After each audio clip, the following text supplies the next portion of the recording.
Olá! Nesse momento vamos falar sobre enfrentamento, também chamado de coping na língua inglesa. Quando utilizamos esses termos, nos referimos ao conjunto de esforços cognitivos e comportamentais que as pessoas desenvolvem durante uma situação de estresse, visando retomar o seu equilíbrio. As estratégias que utilizamos em nossas vidas podem ser funcionais ou disfuncionais, e isso tem a ver com o resultado da utilização das estratégias. Elas são consideradas funcionais quando seus resultados são positivos, saudáveis, capacitantes, e são consideradas disfuncionais quando seus resultados são negativos, insalubres ou incapacitantes. O uso de estratégias de enfrentamento também pode ser individual e familiar ou comunitário, de acordo com quem os utiliza. Nesse sentido, destacarei o coping ou enfrentamento familiar, que refere-se ao conjunto de esforços cognitivos pelos quais a família passa para reduzir ou enfrentar uma exigência sobre a família e adquirir recursos para gerenciar a situação associada ao estresse. O enfrentamento familiar tem como base o princípio de resiliência, estresse, ajustamento e adaptação familiar, e sua estrutura pode ser explicada pelo modelo duplo ABCX, que vamos conhecer agora. A se refere ao evento estressor. Pode ser uma condição de saúde de um de seus membros, questões relacionadas a problemas financeiros, perda de um integrante da família, enfim, qualquer motivo que seja forte o suficiente para abalar o equilíbrio da dinâmica familiar. B está relacionado aos recursos familiares de resistência que a família tem para atender às demandas de um estressor e às suas dificuldades. C se refere à apreciação familiar, ao significado que a família dá ao estressor experimentado. A interação desses três fatores pode gerar X, definido como crise familiar. Esta é caracterizada pela incapacidade da família em restaurar a estabilidade e pela pressão contínua para fazer mudanças na estrutura familiar e nos seus padrões de interação. O período pré-crise é denominado fase de ajuste e ocorre em resposta ao estressor.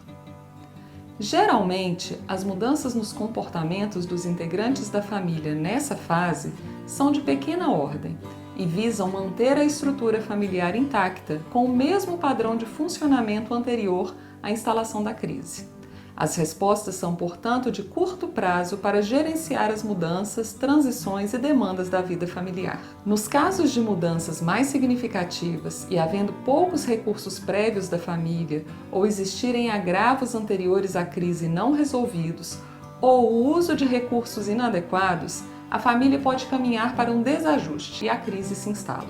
A crise marca o início da adaptação. Nessa fase também observamos os elementos A, B e C, agora definidos como AA, BB e CC. AA se refere ao acúmulo dos estressores, os já existentes somados aos gerados pelas demandas decorrentes do estressor. BB se refere ao novo repertório de recursos de enfrentamento, caracterizado pelo somatório dos recursos existentes, mais aqueles novos recursos desenvolvidos pós-crise, enquanto CC se refere à nova percepção que a família tem do estressor experimentado.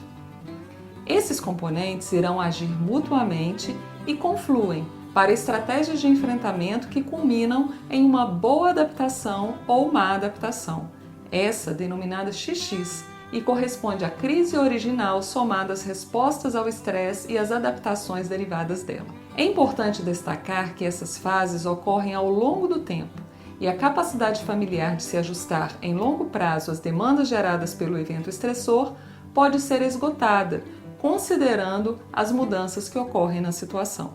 Por isso, é muito importante que a família conheça esse conceito de enfrentamento, bem como as principais estratégias para o uso familiar, para que possam sempre refletir sobre as estratégias utilizadas por ela e serem assim capazes de desenvolver novos recursos para o uso consciente de estratégias mais funcionais, visando o bem-estar da família. As estratégias de enfrentamento, então, não surgem instantaneamente, mas sofrem modificações ao longo do tempo para dar respostas às exigências de diferentes momentos em nossas vidas. Esse é um ponto importante que quero destacar. As estratégias mudam com o tempo. Um outro ponto importante é que estratégias de enfrentamento podem ser aprendidas. Enquanto seres humanos, temos a capacidade de aprender e modificar nossos pensamentos e comportamentos. Esse aprendizado pode vir por processos de modelação, condicionamento ou podem fazer parte da própria personalidade individual e familiar. Agora que você já sabe o que é enfrentamento e já entendeu a estrutura do modelo duplo ABCX, vamos falar sobre os principais tipos de estratégias de enfrentamento e você poderá refletir sobre a utilização de cada uma delas no seu contexto familiar. Mas isso é assunto para o próximo vídeo. Até já!